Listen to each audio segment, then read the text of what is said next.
The train is still stuck and the snow continues to fall. I should have taken an airplane. Well, I must make the best of it and join the other passengers for breakfast. The train still hasn't left.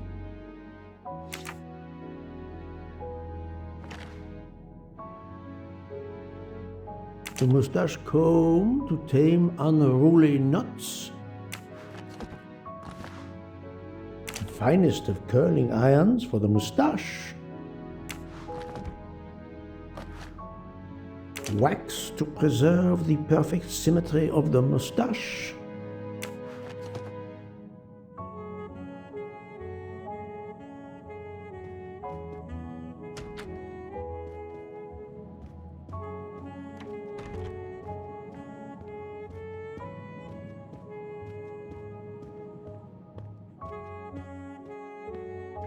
Good morning, Monsieur Michel. Good morning, sir. Please enjoy our special breakfast in our restaurant.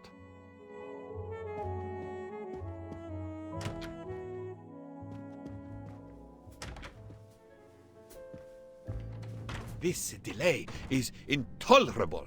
I am supposed to be demonstrating the Firenze in Paris in 2 days. Ah, your electric car.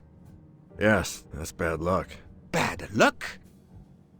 If I miss that demonstration, I'll be in deep trouble. Just text your people in Paris and warn them. Of course I tried that, but there is no network service in these mountains.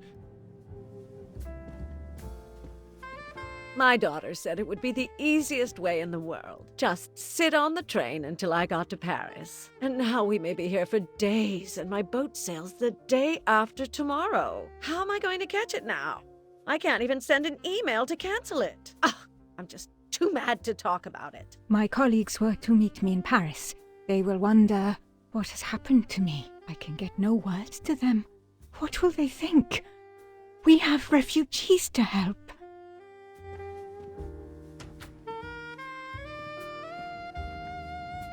Good morning, madam. The snow is a predicament, is it not? I am Russian. Snow is no stranger to me. Ah, the accent. Would it be St. Petersburg? You are very perceptive.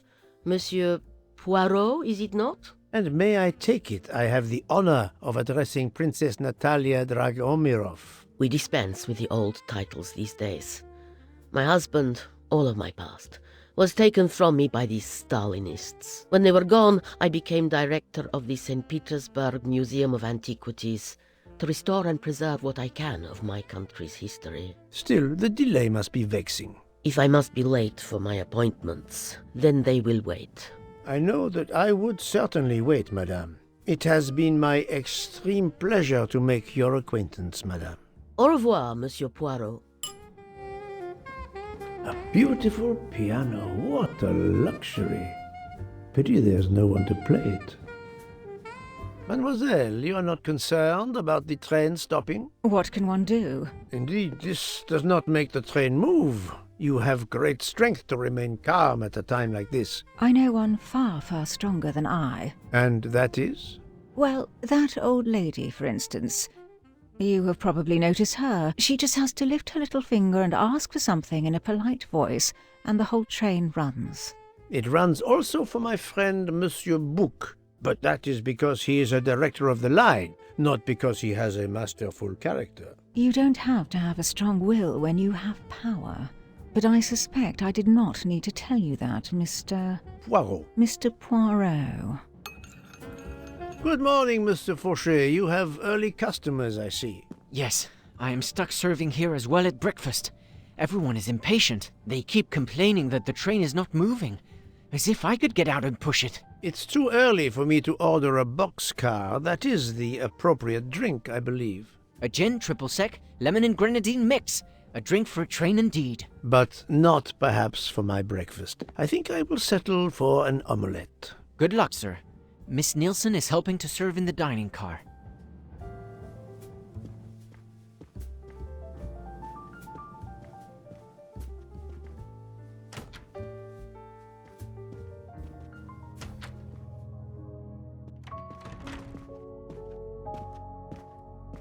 How long are we expected to be stranded here? It won't do much good complaining to me. That fellow there with the moustache, he may know something.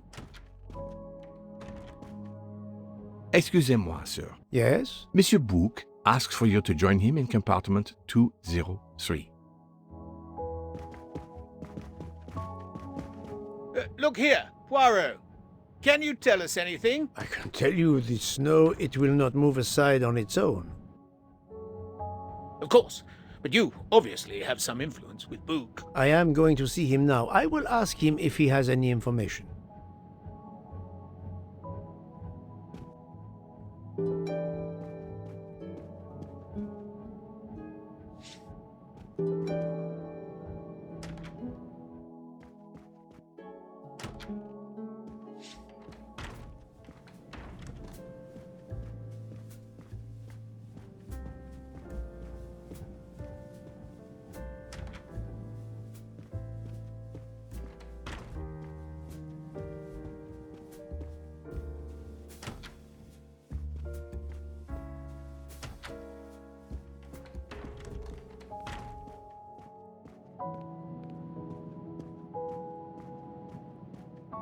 Ah, my good friend. Come in. We have need of you. What has occurred? A passenger lies dead in his bed. Stabbed. A passenger? Which passenger? In there. He's an American. A man called Ratchet. It was his valet masterman who was worried that Mr. Ratchet was not awake yet. Pierre Michel, the conductor, decided to break in and found the body. I see. Well, my friend, I think it is best not to touch anything and wait for the police to arrive. Oh, I tried to call the police, but there is no cell tower for many kilometers. We could be stuck in the snow for hours. The murderer is with us.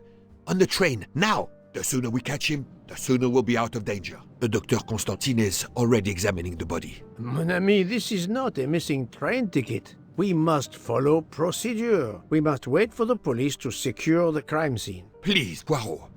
I will take full responsibility. Book, you ask. Well, if we cannot contact the outside world, then... Oh, you are going to drive me crazy. In truth, this problem intrigues me. I was reflecting not half an hour ago that many hours of boredom lay ahead whilst we are stuck here. And now, a problem lies ready to my hand. You accept, then? C'est entendu. You place the matter in my hands.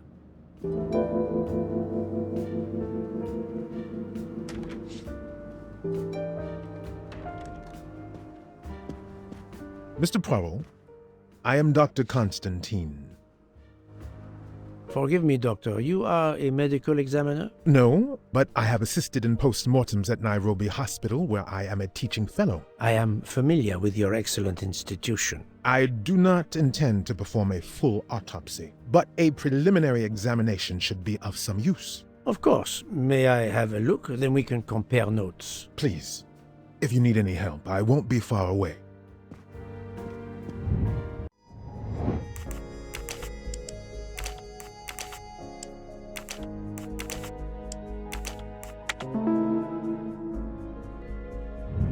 That's the right answer.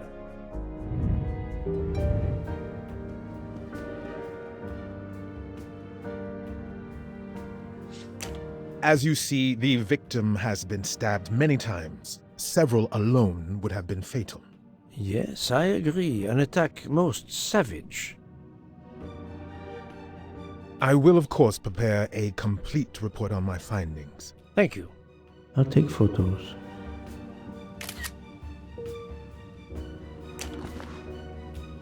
The watch is broken. The hands are stopped at 1:15 a.m. One would expect that to be the time when the attack occurred.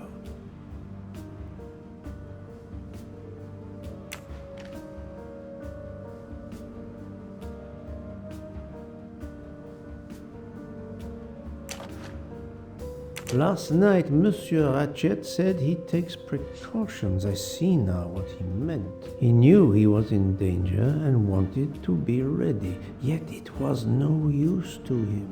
I will leave it here for the police.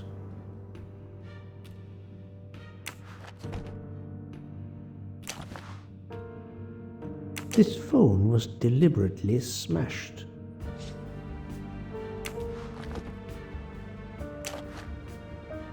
I'm sure I will find some interesting things inside.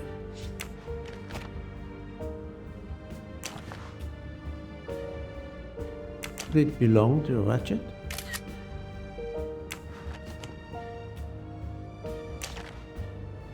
A handkerchief. There's a letter H embroidered on it.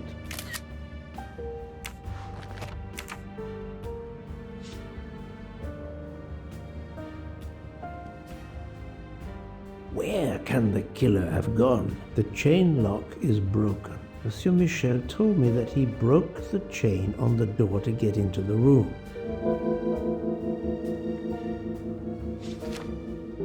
I wonder what could be in this photo.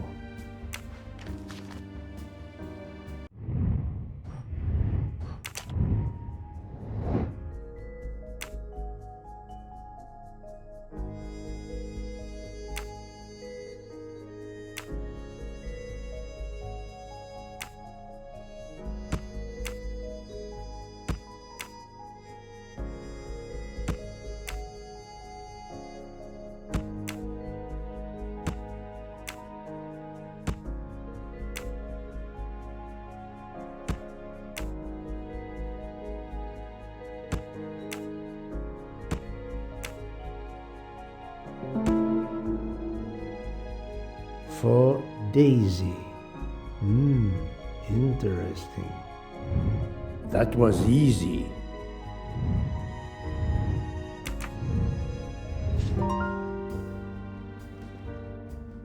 The snow is falling only lightly this morning. The murderer would have left tracks in the snow if he had jumped out the window.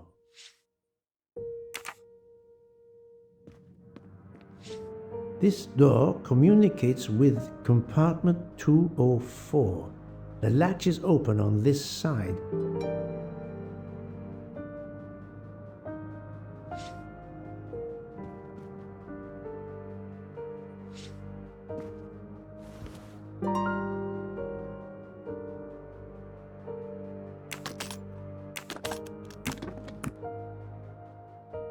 Expensive clothing, recently laundered.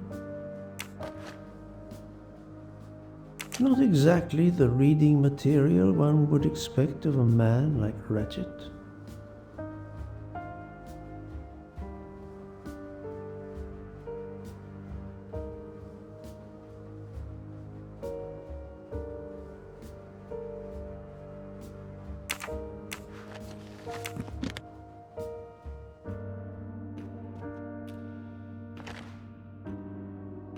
A box of sleeping pills.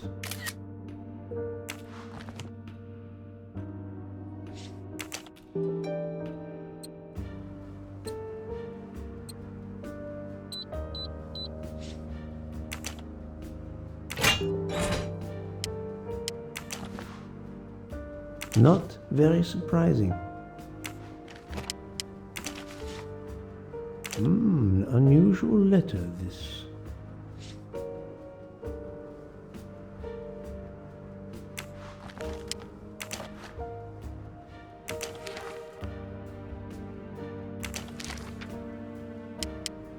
Ratchet had an appointment he will never keep.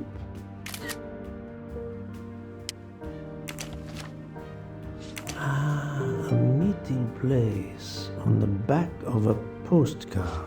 Someone with the initials A.W.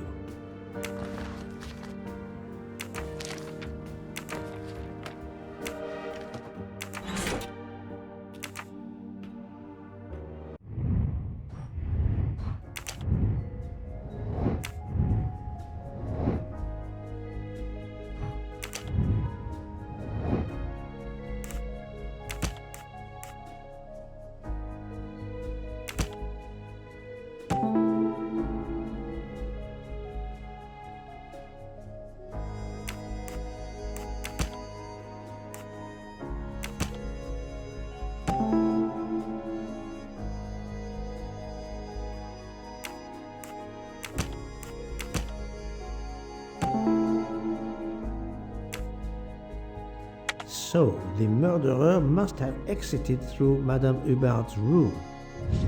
Et voilà.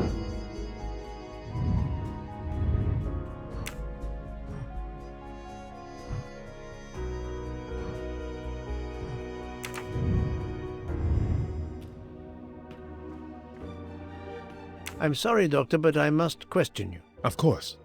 I must be considered under suspicion like everyone else. May I know your movements last night? I share compartment 101 with Mr. Book. He would not stop talking about his beloved train. I listened to him for hours talking about his Orient Express. My friend Book will no doubt confirm this. Did you know the victim? Not at all. I noticed him last night at dinner, but I did not pay much attention. Did you touch anything in here this morning? I checked for a pulse. There was none. Rigor mortis had commenced. The body was cool to the touch. I touched nothing else. What can you tell me about the victim? He died from multiple stab wounds of varying angles and depth. More than one would have been fatal. I would place the time of death roughly between midnight and 2 a.m. With more time, I hope I can be more precise. I assume the open window complicates matters. Indeed. Conditions are not perfect. Thank you for your help, Doctor.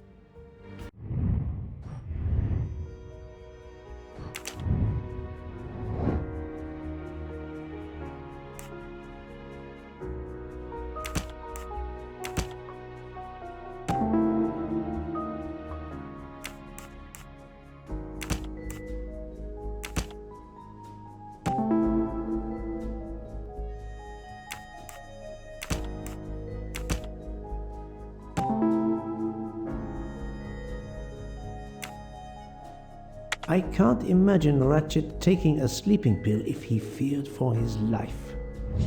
I'm right again. That happens to me a lot.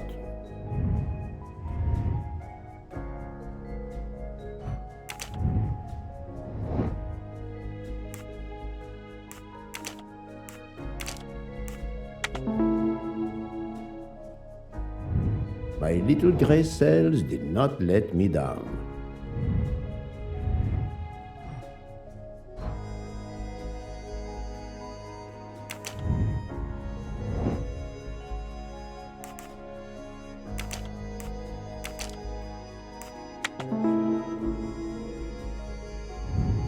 That was easy.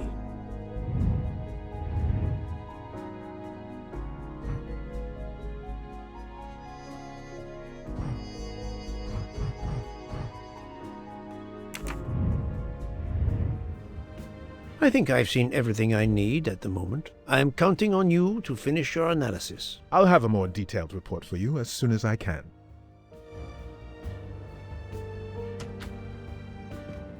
So, Poirot, did you find anything out? It's a bit early for the handcuffs, my friend. Even for Hercule Poirot.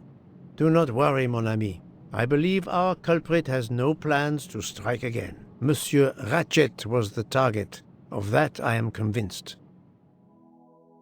Tell me, Book, how did you spend last night? This is a joke, I hope. Don't you trust your old friend? My friend, calm yourself. I must hear your story in order to corroborate other accounts. Ah, naturally. Let me see. I went to my compartment after dinner. Dr. Constantine was already there. We talked about his career. He's a Cambridge man, you know. After university, he returned to his country and has done much good there. He was so interested in the Orient Express. I told him all the anecdotes I know. I'm not certain when we fell asleep, but it was very late. Here is what I have found out. Monsieur Ratchet was stabbed many times. I also found threatening letters in his safe. He had a loaded gun under his pillow, so he was on guard, ready to defend himself. However, there was an empty glass with white residue at the bottom. I suspect a barbiturate. Perhaps he was forced to take it. In any case, I am certain he was unconscious, unable to defend himself. I also found several other items at the crime scene, possibly related to the murder. They must be investigated. By all means, Poirot. As fast as you can. I also found liquid for an electronic cigarette, but I could not find a vape. This might belong to the murderer. This criminal is an amateur. I need a list of the passengers with their compartment numbers. Pierre Michel will have it. I must interview the rest of the passengers and the staff. I'll be in the bar car if you need me. We are hours late. Soon I hope help will arrive.